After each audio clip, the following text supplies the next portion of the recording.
दोस्तों, करवा चौथ का व्रत कुछ महिलाओं को नहीं रखना चाहिए। अगर वो इस व्रत को रखती हैं तो उन्हें लगता है पाप। 4 तरह की महिलाओं को करवा चौथ का व्रत कभी भी नहीं रखना चाहिए, क्योंकि अगर वो ऐसा करती हैं तो उन्हें लगता है पाप। ऐसा आप सभी को पता है कि करवा चौथ का व्रत आने ही वाला है और इस व्रत में महिलाएं अपने पति के लिए व्रत रहती हैं। तो इस त्योहार को मनाने के लिए महिलाएं बहुत पहले से ही तैयारी शुरू कर देती हैं।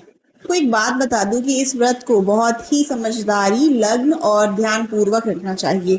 अगर आप एक भी गलती करते हो तो आपका पूरा व्रत भंग भी हो सकता है। शास्त्रों में एक ऐसा प्रावधान भी है जिसमें ऐसा लिखा हुआ है कि आपको अगर इस व्रत को करने में थोड़ी सी भी गलती हो जाती है तो पति पत्नी के रिश्ते में ग्रहण लग सकता है और उनका रिश्ता टूट भी सकता है।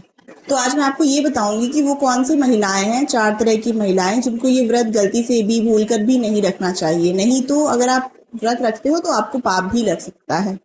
नंबर 1 पर वो लोग आते हैं जिन पति पत्नी के बीच में लड़ाई झगड़े हो रहे होते हैं, काफी समय से टकराव चल रहा होता है और बात तलाक तक पहुंच गई होती है। तो ऐसे लोग करवा चौथ का व्रत ना ही रखें तो उनके लिए ज्यादा बेहतर होता है।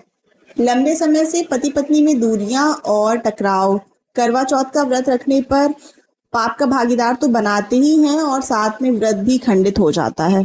तो अगर आपके भी रिश्ते में ऐसी कुछ गड़बड़ है तो आप पहले अपने रिश्ते को सुधारें और उसके बाद ही आप इस व्रत को रखें, क्योंकि ये व्रत एक नफरत का त्योहार नहीं है बल्कि प्यार का प्रतीक है। तो इसलिए पति पत्नी के आपसी मतभेद को दूर करने के बाद ही इस व्रत को रखना चाहिए। अगर आप ऐसा करते हैं तो आप आपके भागीदार नहीं बनते हैं और आपका व्रत भी सफलतापूर्वक पूर्ण हो जाता है। दोस्तों, दूसरे नंबर पे वो लोग आते हैं जिनके मन में गलत भावना रहती है और वो अपने पति या पत्नी के सोचने के अलावा वो किसी तीसरे मर्द या औरत के बारे में सोचते हैं और उनके लिए गलत भावना रखते हैं। तो ऐसे में आप भी करवा चौथ का व्रत ना रखें तो आपके लिए ज्यादा अच्छा होगा, नहीं तो आप पाप के भागीदार भी बन सकते हैं। चाणक्य कहते हैं कि अच्छा जीवन साथी वही है जो इन बातों से परे हो और उसका मन केवल अपने ही प्रेमी में लगे। इस बात का भी ध्यान रखना चाहिए कि अच्छे प्रेमी जोड़े स्वर्ग में ही बनते हैं और वो धरती पे आके एक दूसरे से मिलते हैं और ये रिश्ता 7 जन्मों का रिश्ता होता है। तो यही विधि का विधान भी है। तीसरे नंबर पर आती हैं गर्भवती महिलाएं। तो दोस्तों, आपको बता दूं कि गर्भवती महिलाओं के लिए करवा चौथ का व्रत रखना एक बहुत ही मुश्किल का समय हो जाता है। इस समय उन्हें व्रत रखने पर काफी दिक्कतों का सामना भी करना पड़ सकता है। तो और बात बता दूं कि शास्त्रों में ऐसा कहीं भी वर्णित नहीं है कि गर्भवती महिलाओं को व्रत नहीं रखना चाहिए। ऐसे हालत में गर्भवती महिलाओं को व्रत नहीं रखना चाहिए, क्योंकि व्रत रखना उनके लिए अत्यंत असुरक्षित हो सकता है, उनके लिए बहुत ही ज्यादा एबनॉर्मल हो सकता है और साथ ही साथ उनके बच्चे पर भी प्रभाव पड़ता है। तो इसलिए उन्हें करवा चौथ का व्रत नहीं रखना चाहिए। और अगर वो व्रत रखना भी चाहती हैं तो उन्हें पहले अपने डॉक्टर से सलाह लेनी चाहिए। अगर उनका डॉक्टर उन्हें सलाह दे कि वो व्रत रख सकती है तभी उन्हें व्रत रखना चाहिए। दोस्तों, चौथे नंबर के बारे में मैं आपको बताना चाहती हूँ। तो शास्त्रों में साफ साफ वर्णित है कि कुछ कुछ चीजें ऐसी होती हैं, कुछ त्योहार व्रत ऐसे होते हैं जिसमें पति पत्नी का शामिल होना बहुत ज्यादा जरूरी हो जाता है। तो दोस्तों, चौथे नंबर पर जो लोग आते हैं उनके बारे में मैं आपको बताने वाली हूँ।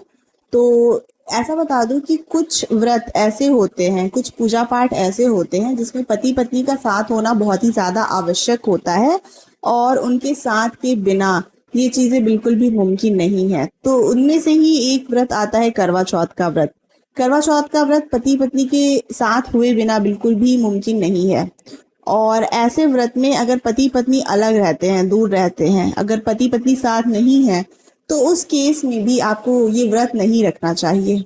तो दोस्तों, अगर पति पत्नी साथ नहीं रह रहे हैं और वो कहीं अलग रह रहे हैं और इसके बावजूद भी पत्नी व्रत रखती है तो वो व्रत शुभ नहीं माना जाता, उसका फल शुभ नहीं होता है और ये ऐसे रिश्ते भी अशुभ माने जाते हैं और कलंकित भी माने जाते हैं।